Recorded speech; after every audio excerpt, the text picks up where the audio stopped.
Hello, Star Citizens, and welcome to Drake Day, IAE Day 7, I believe. I didn't get my ship this morning because I put the wrong one into the cart. Rookie mistake, but it happens. I got another chance at 7 and another at 3 a.m., so I guess I'll be trying again.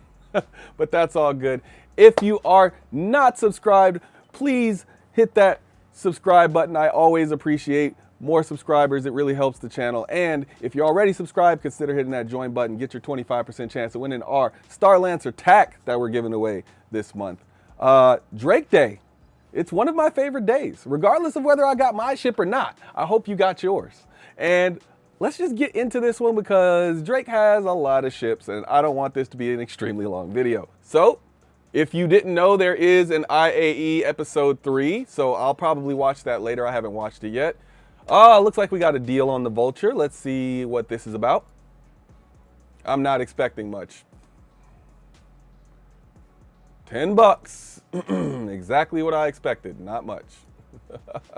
So $10. There's your another $10 war bond that nobody really wants, but it's there. If you need a Vulture, I guess it's cool. If you were buying a Vulture, that's the only person it's cool for. All right, let's get to the real meat, right? The Buccaneer. This has had its heyday, and then it went back into obscurity, and then it had another heyday, and then it came back. So it's really interesting to me because the Buccaneer is not one of those ships that I think most people are like checking for. Like most people aren't like, you know what, my favorite ship is the one that I'm gonna go to bat for.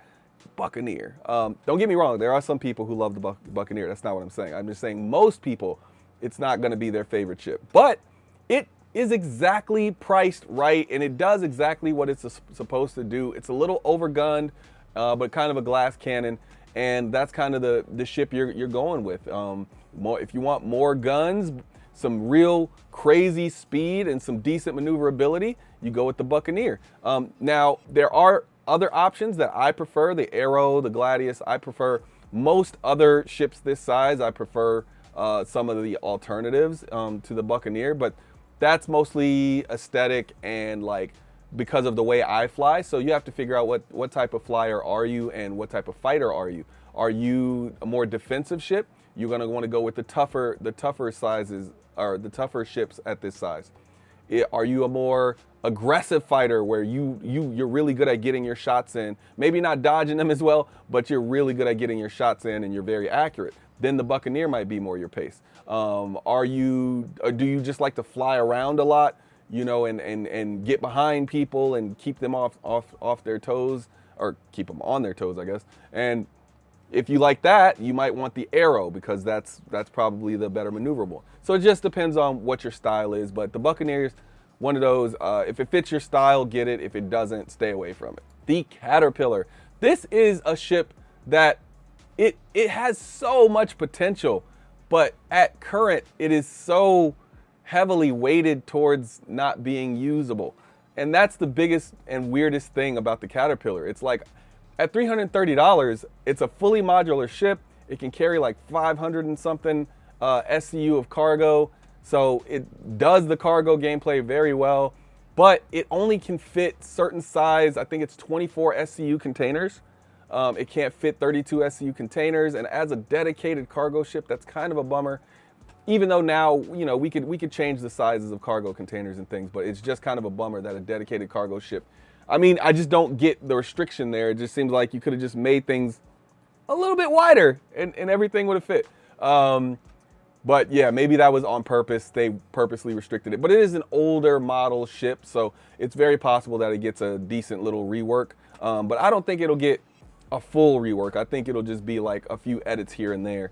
It's not going to drastically change. But as is, it is a good ship, not a great ship, but it has excellent potential. Out of all the ships in the game, this is top 5 for potential as far as we know, because it's going to get modules. We don't know what the modules look like, but we do know that when the modules come, they are going to be very useful. So there you go. Corsair, the Drake Corsair, the much maligned Corsair, now that we can say that because we know that there's been some, I don't know, we're going to call it nerf, But it may not end up being a nerf when they're done balancing. It may end up that this thing is way faster than it was or something. I don't know.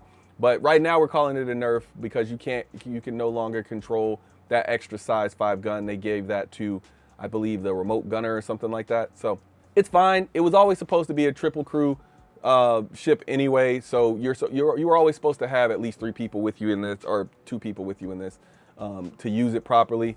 Was it 3? Yeah, I think it's 3. So yeah, you know, the idea is that the Corsair is kind of the larger version of the Buccaneer as far as it's supposed to be a glass cannon. However, it's a little tougher than most glass cannons would normally be. So this ship is not like a weak ship. I'd actually put it at middle of the road, but it is severely overgunned, but it turns very slow. It pitches and yaws very slow. So just know that you got to get those guns on target for them to be effective. So if you're not good at doing that, if you don't understand the like roll and pitch type of gameplay, it's going to be difficult for you. So just make sure you practice a lot if you're going to take this out. It's still soloable. A lot of people are starting to say it's not. It still is soloable. It's just not as fun to solo because you're not melting as many things as you used to. But I still think it's a great ship. You can fit an Ursa medevac in the back to give it a medical bed. And on top of giving it that medical bed, it can fit a decent amount of cargo. If you don't take the Ursa, you can fit a decent amount of cargo in it. I'm not a particular fan of the looks, but I'm not a particular fan of most Drake ship. I don't like the looks of pretty much any Drake ship, so I'm a little biased in that area. My thing is, I do like a lot of Drake ships. I just don't like the looks of them. But I own a lot of the ships I don't even like the looks of. Cutlass Black. So this is, I count it as an advanced starter. I know most people don't, but I go all the way up to 175 as far as advanced starters. Maybe a little bit above that. Maybe just below 200. And I think this is one of the best ships in the game that you can purchase. It's one of the best all-around ships in the game you can purchase. It is completely worth the 110. I think it used to be 100 or something like that. But it's aggressive looking. It's one of the few ships of theirs that I actually genuinely love the look of. The front of it, it's 2 pilots, so it has multi-crew. Then I think there's I'm not sure if that's the gunner's hatch. Yeah, there's a gunner's hatch. So three people can get on this thing. Put in a lot of work in this thing. It can carry like 40 SCU of cargo. There's a bunch of variants. We'll talk about the variants, but the black, I wanted to give its own little time in the sun because I think the black is the one you get if you are either interested in, you know, a little bit more cargo than most of the standard variants can give you, but also a little bit more firepower than most variants can give you. But only if you're going to fully crew this thing, because otherwise you're probably better off getting a C1 Spirit, because that carries 64 SCU and it's only about $15 more. So it depends on where you're at, but Cutlass Black, you can't go wrong with it if you own it. The Cutlass Blue. So this is for the people that are like, I want to bounty hunt and I want to put people in prisons inside my ship and then take them. You know, this is for, I mean, don't get me wrong, it's a great fighting ship as well, but it is mostly for capturing people and taking them back alive. Now, I don't know if that's going to be a requirement. I don't know if you'll be able to put the dead body back in there. That's a little, you know, grim. But if you can, I mean, you do have the capacity to do that in this one. And I'm not sure if it has 0 SCU or like some very small amount of SCU. But whatever it has, it's not really for SCU transportation at all. It's really just to fight with. It was fast. I'm not even sure. They balanced it, so I'm not sure if it's fast anymore, but it used to be, one of the things about it is it used to be fast, and it has quantum dampening. So people can't use if they're in a certain range of you, they can't use their quantum drive. So really cool. I think it's a little overpriced. I would have had it at 150, but you'll see why it's not at 150 here, because they did this, and I think their idea was the blue is so much better, and I was like, it's not that much better. It's better, but it's not much better. And the Cutlass Red. So the Spawned Beast, because it has 2 tier 3 beds in it, it is a dedicated medical ship. I think this one has a few SCU of cargo that you could put on it as well. And yeah, scanner at the top instead of that turret. So I just think this ship is one of those, it really does fit a niche for you. Are you interested in medical gameplay, first of all, because otherwise, why are we even buying medical ships, right? But this one does have a decent amount of firepower on it for a medical ship. So we have the C8R at the bottom. Well, technically you have the Ursa Medevac at the bottom. Then just above that, you got the C8R. And then above that, you got this, which is the Cutlass Red. And then above that, you could say you have the Apollo or the Galaxy, depending on which one you think is better. But I'll say Apollo is next because I feel like it has less beds in it overall. And then you have the Galaxy, which is one size above that, but that requires that medical module. And then you have the Endeavor at the top with the Endeavor Hope modules. So the Cutlass Red is near to the bottom or maybe the middle. And yeah, 2 tier 3 beds. I would have rather this had a tier 2 bed, but I think I'm starting to get the sense here of what CIG is going for with the bed tiers. I don't think they want anything to have a tier 1 bed unless it's a dedicated medical ship and it costs at least $250. So I disagree with that. I feel like there's some other ships that could deal with that or that could have that. Like I wished the Terrapin Medic had that. But it doesn't look like that's getting that. It looks like that ship's getting the tier 2. So Cutlass Red has 2 tier 3s. It's really good for bunkers because it can fight a little bit, and it has 2 tier 3 beds rather than the 1. So if you're multi-crewing and you're just doing bunkers, it's really good for that. I also think it'll be a solid ship, to kind of not be in the mix as far as like coming in and rescuing people because it doesn't have drones or anything, but I do think it'll be pretty decent for like staying back and letting people respawn on it and stuff like that, just to have some extra beds. But I do think for me, if I was dedicated to medical, I would save up until I could afford the Apollo because I think the Apollo is a better buy. If you only have 135, then play the upgrade game until you can get an Apollo at 135 because that's totally possible. The Cutlass Steel. We don't talk about the Cutlass Steel, no. This ship is extremely overpriced. If it wasn't, it might be decent. I just don't understand the purpose of it because other ships in the $200 range are better at a lot of things. I don't know a whole lot of people who love the Cutlass Steel, but if you do, I would love for you to leave some comments on why you like the Cutlass Steel because to me, it kind of seems like it was kind of forced in there at this price point. Yeah, it's ground assault, obviously. And it's a little tougher than the other variants, and yeah, it's got more guns on it. So I get what they were trying to go for, but it doesn't do enough to justify this price at $235. Yeah, it just doesn't do enough for me. But maybe they'll balance it into greatness.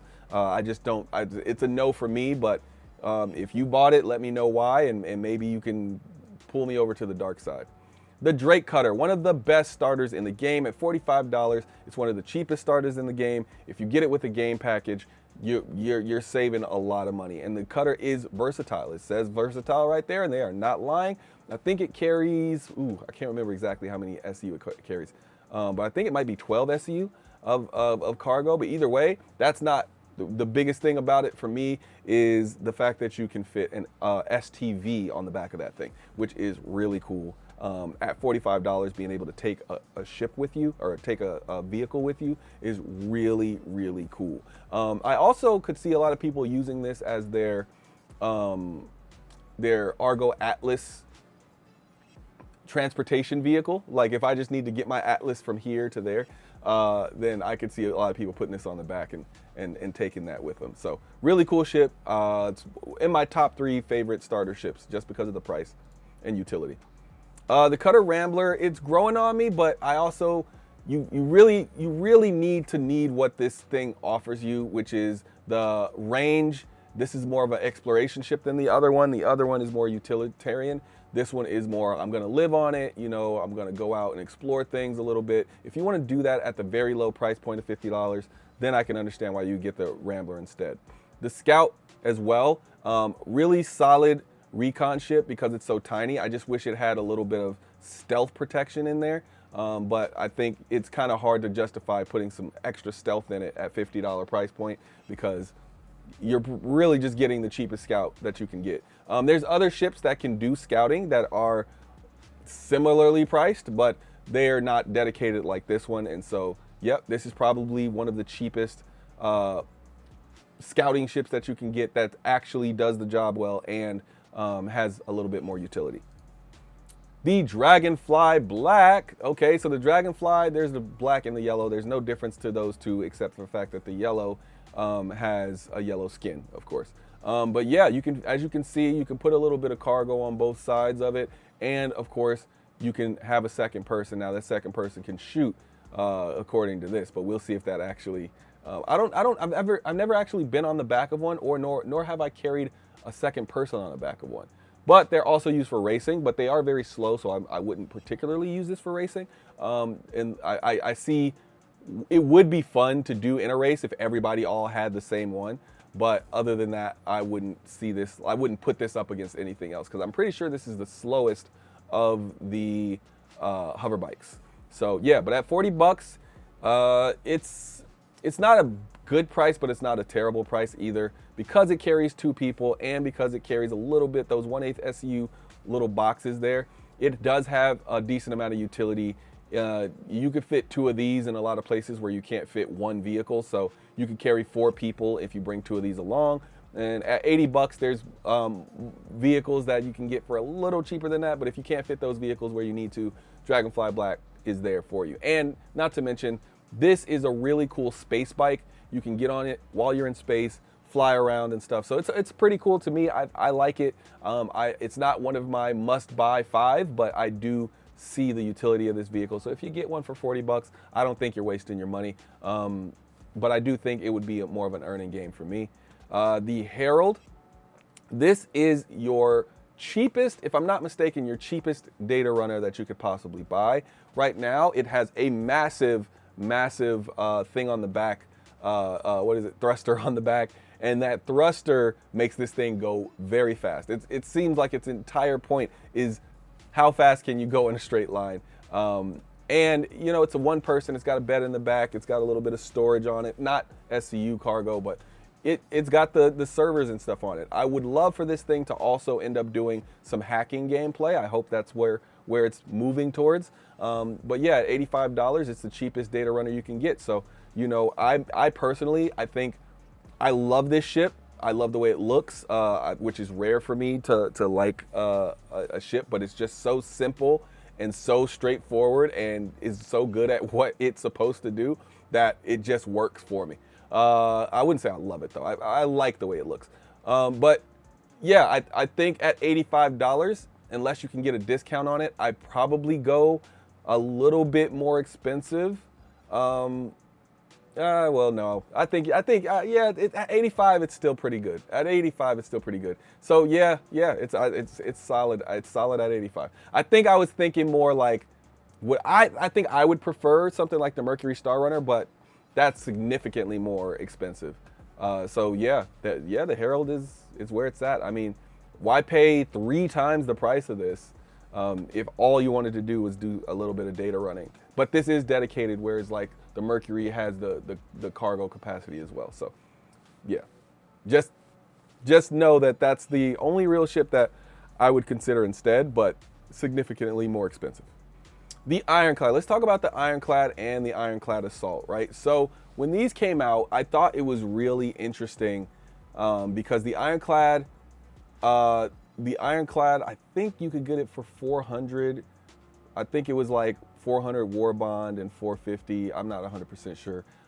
And I thought, oh, the Ironclad is going to be way better than the Ironclad Assault. But then they did the Q&A and it turned out that the Ironclad Assault seemed more like a solid upgrade from the Ironclad for another 85 bucks, but that's what it was. Now I'm like, they're both kind of in their own lane. They're both armored, which is rare for like a Drake ship, but they're both solid ships, okay? So like, one of the things about the Ironclad is it can carry a massive amount of cargo. Obviously, it carries 1,500 plus SCU of cargo. It has 3 tractor beams on the top to like make sure you can move things very quickly. It should be fully crewed. If you're not fully crewing this, I have questions. But, you know, people will try to solo it. And yeah, it can fit vehicles on it. It's got a secret compartment for storage things. It's got like a lockdown cage area. It's got a little jail on it. It's really cool. I really like this ship. It's probably my favorite Drake ship outside of the Kraken. Yeah, it's really cool. I could see people owning both. I didn't buy both. I could see a use for both, but I think when I thought about buying both, I kept leaning towards the Liberator, and that's where I think I'll end up. So the Ironclad Assault, this is the one I actually own of the two.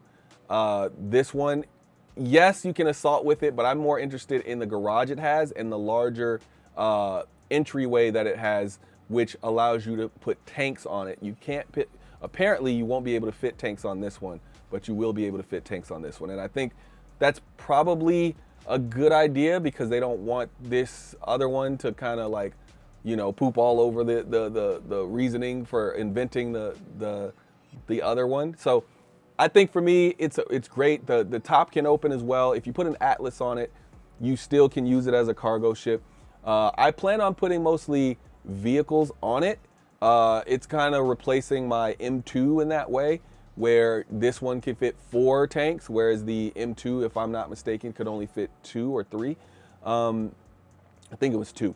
But yeah, I could put 4 tanks on this thing, which means if I'm doing a drop assault, I can put 3 people on each one of those tanks. That is 12 people coming out in tanks, right? So this is like a full-on, like most battles, if you got 4 tanks, most people aren't bringing 4 tanks. So your ability to just drop 4 tanks, go back and even get another 4 tanks is crazy to me. Now, that's one use. The second use, obviously for cargo, you need an Atlas for that. At this price point, if you're paying $535 for a ship, you might as well just go ahead and get an Argo Atlas and dedicate it to this ship. That's what I did. I got the Atlas to dedicate it to this ship. I do think I'll probably end up using it for other stuff because I won't be always using the Ironclad, but that's the main reason. I think when I saw this ship, I was like, am I willing to get an Atlas? Because if I'm not, I don't think it's as good of a price value as something like the Ironclad, the base Ironclad. So that was my justification for getting it, but you got to find your own. But the biggest thing for me was the garage. The fact that this thing has a garage, and I don't know if it'll be able to fix ships, but I'm guessing it will be able to fix ships because why would they make the differentiation, oh, this only fixes vehicles or oh, this only fixes ships? I think it'll be able to fit anything that can go in that garage. And that, or well, because it has the garage, which is like near the back, and then it has like the landing area for the vehicles and the ships. And yeah, I think that's going to make this a hyper utilitarian ship because it can fight a little bit. Obviously, it's more meant to fight in atmosphere than it is in space. It's a drop ship. It's got, like, if I'm not mistaken, it was like 15 drop ships or 18 drop ships, something like that. It's crazy. And it's the big brother. We call this the Fatterpillar for a reason because it's the big brother to the Caterpillar. And it has the same kind of module up here, except the module is a little bit better, it looks like, from what we could find on the Ironclad. So yeah, I just think it's a really good ship. I think they have a really good step-up program here because you would go Caterpillar to Ironclad, and then you go Ironclad Assault, and then you could even say that the Liberator might end up being a step up from these, but right now it doesn't look like it. It looks like they just have different purposes. The Liberator is for people who want to take their ships with them. The Ironclad is for people who want to take their vehicles with them, and a few smaller ships and need a garage. And then the Ironclad is for people who want to take their cargo with them or maybe a few smaller vehicles. So yeah. And the Caterpillar is more just cargo, but smaller cargo. So it's all about what you want. The Kraken, probably the best ship that doesn't exist yet. The Kraken is a lot of people's favorite ship. It's a lot of people are waiting for them to release the Kraken. It is a great ship. You can fit 2 medium ships on the top here, and of course you can fit 4 small ships on it. I'm not convinced that you can't just plop a large ship on both of these and just take up both of them, but I hope they allow that, allow you to just plop a large ship on there. That I think would be really cool. Imagine putting your Caterpillar right here or something like that. I think that would be really cool. Yeah, I think this ship is going to be one of the best ships in the entire game. I do think it will be, you will be pushing yourself to crew it because it is going to have a heavy crew requirement. That being said, I do think it'll be worth it. You know, if you have enough people to man all the ships that are put up top, it has a massive amount of cargo capacity, which I think might even end up growing a little bit, considering what we're getting with the Ironclad and things like that. And they have said that the finishing the Ironclad is going to help them do the Kraken, and they're working on the Ironclad they're working on the Ironclad in the next 12 months. So we are going to get the we'll at least get a lot of progress on the Ironclad, which means we could be seeing the Kraken in 2026 or 2027, that's fair. It's a very large ship, so yeah. Full stars from me. I have no notes on the Kraken. Then you get to the Kraken Privateer, which is even more expensive, the second most expensive ship in the entire game that we can currently purchase. Whew, $2,000 is a lot to spend on a digital spaceship, but 1650 isn't too far away. Yeah, but this is just the same. I got the same notes as the base Kraken, pretty much. I do think this one, it does lose some of its cargo capacity because it puts so many stores and things in it, but it does have secret meeting areas and stuff like that. So it is really cool. It's just if you don't need the extra cargo space, or you'd rather replace that with the ability of people to hop on and purchase stuff from you, I think this is the better version of it for that, obviously, because it's got a marketplace inside. But I also think this will be a really cool smuggling ship, like basically the capital ship for smuggling. And yeah, I think it's a really cool ship, a really cool idea. I went back and forth about which one I should put in my fleet. And I think I made a decision, but either way, I missed the sale this morning, so it doesn't matter. The Mule. The Mule is one of those ships that I like, but I wish it did more than it does. I wish it carried 2 SCU in the back, and then a third one that it can carry up front, and then I wish these were full SCU containers, because it's a Mule. It's supposed to carry a whole lot of stuff. I don't quite think it fits that role, but I do love the fact that it can spin on a dime and turn and put things exactly where you want to put them. So I do like that, but it's kind of deprecated because of the Atlas, the Argo Atlas. Yeah, it can't carry this many different types of things, but as far as if I'm in a place where I'm loading and unloading, I'm probably going to go for an Atlas instead of the Mule. So that's the only thing. I do think the Argo SM is also probably more useful because you can fit 4 SCU on that thing. So it does have its spot. I'm not trying to say it doesn't have its spot. It's a really niche spot the more and more vehicles come out. So if you have one, let me know what your purpose is for it and what you need it for. Like I said, I do really appreciate the fact that it kind of turns on a dime with those 6 wheels. And then last but not least, the Drake Vulture, the moneymaker, the very cheap moneymaker. At $175, this is going to be one of the best money-making ships under $200. And yeah, it's kind of hard to argue with that because, yeah, it just makes money. And it's a single-seater. You can just go out, salvage, and come back, and yeah, money comes. And salvage is one of the more fun versions of gameplay that is not combat in the game. So yeah, get yourself a Vulture. I have no notes for this ship. I think it's an incredible ship. It could carry a few more SCU of cargo at $175. I think it probably should be closer to 24 SCU of cargo. But if you pair it with a very cheap cargo ship, you can get to 24 very easily. So, you know, bring a friend with you if you're worried about its ability to store cargo. Yeah, but yeah, I like this ship. I like it a lot. So, yep, and that's Drake Day. That's Drake Day, folks. Pretty good day. I wish I got my ship, but I didn't. So it is what it is. But I got another chance at 7, so we'll see if I can make it happen. I can't believe I put the wrong one in the cart. When you put the wrong one in the cart, your brain doesn't recognize it until it's too late. So like I put it in there, and then I was like, oh wait, and where's the thing? And then it wasn't there. The credit tab wasn't there. And I was like, oh, so I just put it in the coupon tab, and then I pressed enter, and it didn't work because it was like, that's not a coupon code. And I was like, oh no, I put the wrong one because I need the credit one. And if you don't get it in the first 15 seconds, it's done. So of course I went back to try anyway, even though I knew it was done, and it was already sold out. So yeah, you gotta have 15 seconds. You gotta get it in 15 seconds. If you don't, you might as well just pack it up. But yeah, that is Drake Day, day 7, and it looks like tomorrow we're having Origin. So for you 890 jump fans, that'll probably be your day. Yeah, I can see a lot of people. The 890 jump should still sell out. They don't have a reason to up the price or anything. It's still coming out with 10-year, I think 10-year insurance. So yeah, but another day, another bad war bond. I don't know if maybe they're just done with doing the good war bonds. But I'm very nonplussed about the war bonds. But I have fun every IAE just because I love talking about the ships and everything. But I just wish these war bonds were a little better. Maybe they're saving them for best in show. I don't know. But either way, you still could have put a few good ones in here. There's been 2 that would have been okay, but yeah.